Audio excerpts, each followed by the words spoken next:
The year of the strike continues. 2023 has seen employees from multiple big industries walk off the job and head right to the picket lines. Let's get a recap of the latest on strikes before we dig into each one. They're back. Anything happened in the last 5 months? With writers again on the job, late night talk shows have returned. While one Hollywood strike is settled, today the actors and production companies are back at the bargaining table. They've been out since July. If they gave in to all the union's demands, it would barely make a dent in their profits. Because everything has gone up but salaries, bread, rent. That's been a nearly universal theme as workers hit the picket lines around the country. Union strike! UAW strike now in its 18th day. A strike of more than 40,000 culinary workers in Las Vegas appears imminent. The ability to own a home and your kids do better than you, nobody's talking about that anymore. And on Wednesday, 75,000 Kaiser Permanente workers in 5 states are poised to walk out. This map shows how many strikes are currently active. The number of workers who have been out on strike this year up nearly tenfold from 2021. In recent decades, worker pay has increased 18%. For the nation's top CEOs, it's gone up a staggering 1,400%. And even when there's labor peace, the message is still clear. So the Writers Guild went on strike and thankfully won. But it took a lot of sacrifices from a lot of people to achieve that. It's not just the striking workers who are impacted by coast-to-coast labor actions. The ripple effect of just the Hollywood and United Auto Workers strikes is a nearly $10 billion loss to the U.S. economy. Elise Preston, CBS News, Los Angeles. So an update on the UAW union making progress. The union says it's reached a tentative deal with Mack Trucks that will benefit 4,000 workers.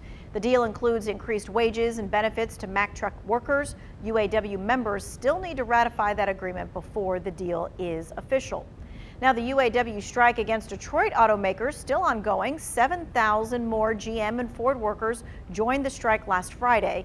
Notably, the union didn't expand strikes for car maker Stellantis.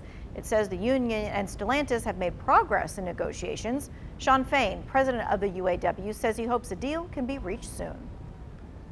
We don't want to be out here. Nobody wants to be out here. We want to be in that factory working, making great product, making money for the company and making money for ourselves. But there comes a point in time where you've been abused enough, you have to stand up for yourself. And this is it. This is our generation's defining moment. Either we turn this around now or we're going to be in big trouble down the road. The UAW wants a 36% increase in pay, including better benefits and job security. Automakers have offered pay increases higher than 20%, but the two sides have not reached a deal. Labor unrest in Motor City, not confined to just the auto workers. The Detroit Casino Council, representing 5 unions at 3 casinos, said workers overwhelmingly voted to authorize strikes as soon as mid-October when their contracts expire. Casinos in Las Vegas also face potential walkouts, but not the workers that you might think. The city's Culinary Workers Union accounts for about 60,000 or so hospitality workers. They're looking for a deal with casinos including MGM, Wynn, and Caesars. And TV shows, they are now returning with new episodes. The Late Show with Stephen Colbert returned on CBS just yesterday. The Writers Guild strike ended after 148 days last week. Now, normally when we're doing the show, in the second act, I'd be sitting over there talking about something, but we've been off for so long that I've got more monologue tonight. I'm back here with another. And the first part of the monologue before the break, we were recapping everything from the past 5 months, and now we've made it up to today. The new deal includes a 12.5% increase in pay over the next 5 years. The Writers Guild originally pushed for a 16% pay increase. Writers also secured increases in streaming residuals. One striking worker says she's pretty happy with this deal. I'm very proud of everyone. I think, we did something that is so significant and so meaningful to not just the Writers Guild, but to a lot of unions across this country. And hopefully this is the beginning of solidarity movement in action for every member of the Guild, and a preservation of the momentum and the pride and energy of this moment going forward. While late night shows are back in full force, you might still have to wait a little bit for your favorite Netflix or Max show to return. Hollywood actors are still on strike. They're looking for a similar deal as the writers: increases in pay, residuals, plus protections against artificial intelligence. Negotiators did head back to the table yesterday. SAG-AFTRA represents about 160,000 actors. Now, one strike that could start in the next 24 hours is in the healthcare industry. Tens of thousands of workers at Kaiser Permanente are threatening to walk out if a new contract is not reached by tomorrow's deadline.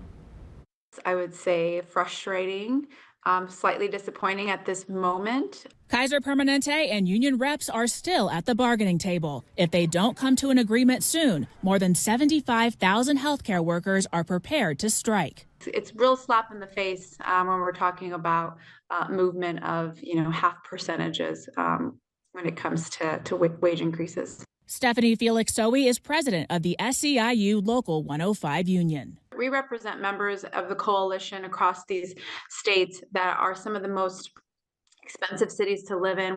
Pay is only part of it. Workers want Kaiser to address the issues behind understaffing and retention, like better hiring practices, guaranteed benefits, and education.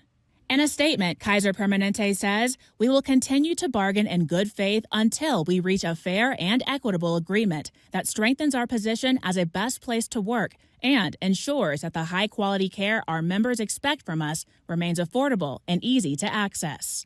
Kaiser says they have plans in place to provide high-quality care should a strike occur, but the union says quality has already suffered. Patients are feeling the impact right now of the Kaiser short staffing crisis. Kaiser says they're hopeful an agreement will be reached before the strike deadline. Nobody wants us to get to that point, but folks have really, really maintained that they're going to do what they need to do, everything necessary to make sure that patients are safe. UPS workers, they threatened to go on strike in August. Remember, they did practice picketing, but never actually walked off the job. In the end, UPS and its workers reached a deal. In it, UPS drivers will earn an average of $170,000 in annual pay and benefits by the end of the contract. Drivers secured air conditioning in all trucks, more holiday days, and no forced overtime.